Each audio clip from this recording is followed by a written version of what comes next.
तो कहानी शुरू होती है साल 2017 के जुलाई में, जब ईथन विंटर्स अपने देश का एक आम नागरिक है और उसे अपनी पत्नी मिया के एक वीडियो मैसेज मिलता है और उस मैसेज के थ्रू वो उसे एक अपवित्र प्लांटेशन एरिया के डुलवे, या प्रोनाउंसिएशन गलत है समझ लेना, अपवित्र प्लांटेशन एरिया के डुलवे लुइसियाना में ढूंढने जाता है, क्योंकि उसकी पत्नी को अब तक 3 साल से मरा हुआ समझा जा रहा था।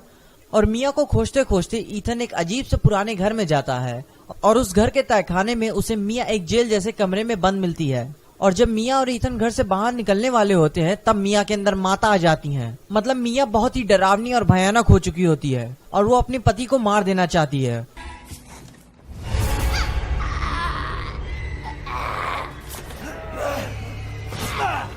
और सेल्फ डिफेंस के चलते ईथन को मजबूरन मिया को मारना पड़ता है।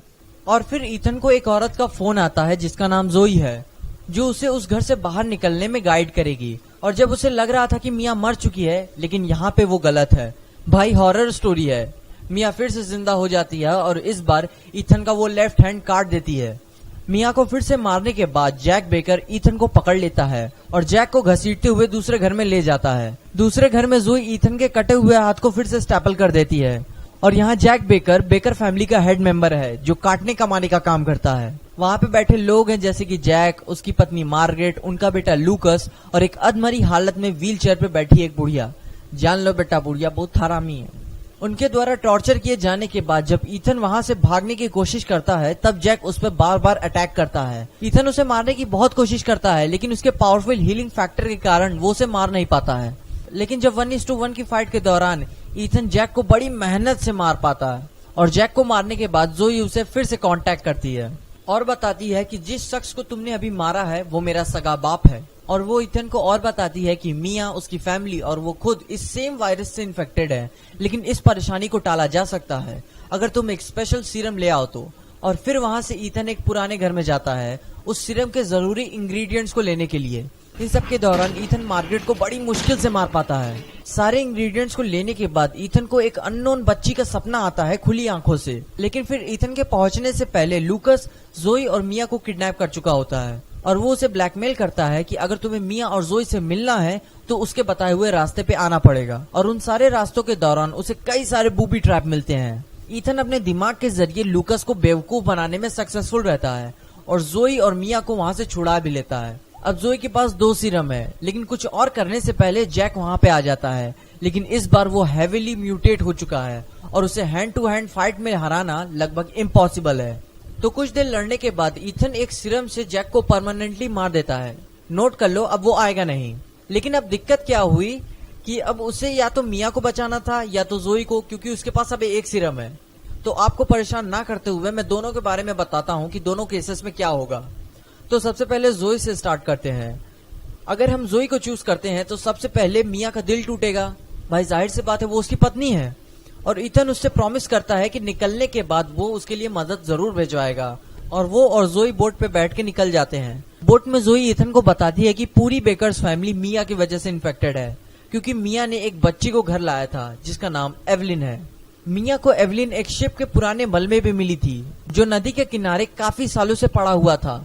उन दोनों के बात के दौरान एवलिन उन्हें रोक लेती है और जोई को सच में मार देती है और ईथन बोट से गिर जाता है और एक क्रीचर उसे पकड़ लेता है। कुछ देर बाद मिया भी मर जाती है।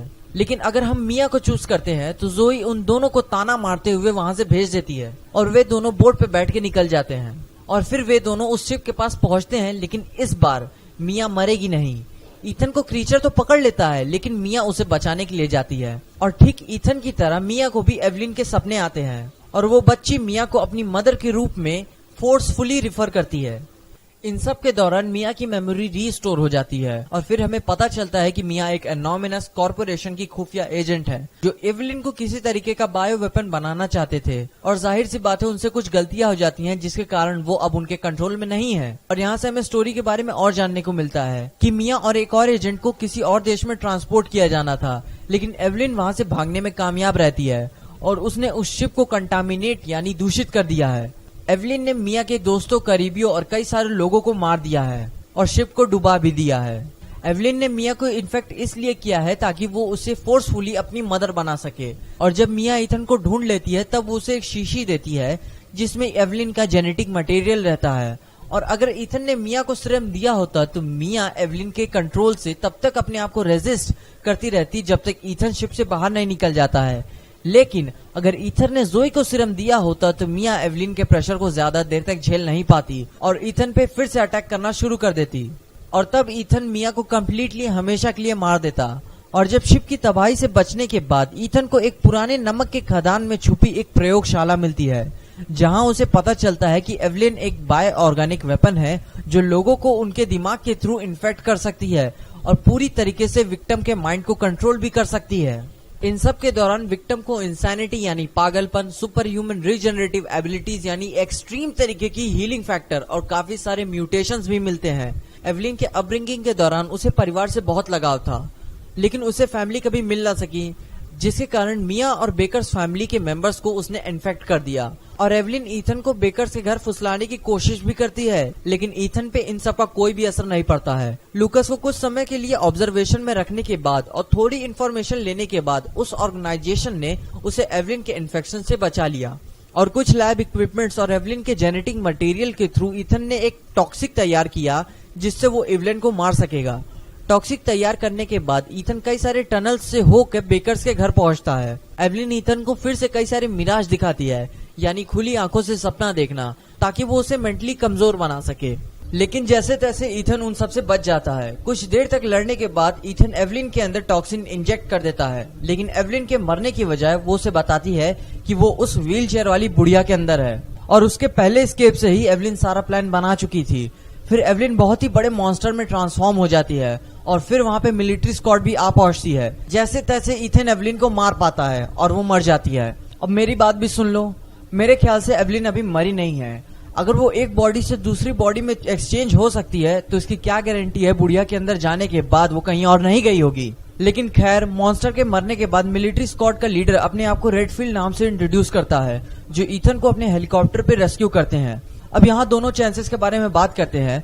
अगर ईथन मिया को क्योर नहीं करता तो हेलीकॉप्टर के अंदर अपने फोन में एक लास्ट मैसेज गुड बाय लिखकर फेंक देता, और अगर ईथन ने मिया को क्योर किया है तो मॉन्स्टर के मरने के बाद मिया उसके साथ हेलीकॉप्टर में जिंदा रहती। और जैसे हेलीकॉप्टर उड़ता रहता है और फिर हमें देखने को मिलता है कि वो अनजान कॉर्पोरेशन का लोगो दिखता है, और वो अनजान कॉर्पोरेशन अम्ब्रेला कॉर्पोरेशन है।